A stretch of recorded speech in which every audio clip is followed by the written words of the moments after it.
దేశంలో early ట్రెండ్స్ని dominate చేస్తున్నది కొత్త ట్రెండ్.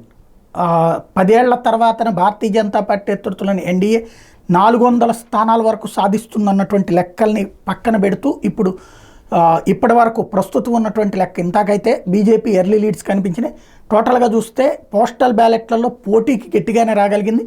ఫస్ట్ రౌండ్స్లో ఇవి చూసుకుంటే ఎన్డీఏ 271 స్థానాల్లో ఆధిపత్యత ప్రదర్శిస్తుంటే 201 స్థానాలకు ఎన్డీఏ కూటమి ఎగబాకింది. మరొక వైపున ఇతరులు 60 స్థానాలు అన్నటువంటిది మరొక కీలకమైనటువంటి అంశం. అంటే టోటల్గా చూసుకుంటే ఎన్డీఏకి ఇప్పటిదాకా అంటే టోటల్ లెక్క చూసుకున్నటువంటి సందర్భంలో 543కి 532 ట్రెండ్ వచ్చేసింది.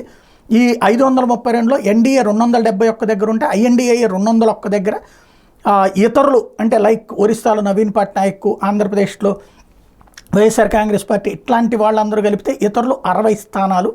ఈ 60 అటు మమతా బెనర్జీ కూడా ఆ కూటమిలో లెక్క విడిగా వేస్తున్నారు. టోటల్గా 60 స్థానాల్లో లీడ్లో ఉంది. అంటే టఫ్ ఫైట్ స్టార్ట్ అయినట్టు. ఇవాళ ఇక ఉత్కంఠ రాత్రి దాకా వెంటాడుతుంది, చిట్ట చివరి దాకా అన్నటువంటిది కనబడుతోంది.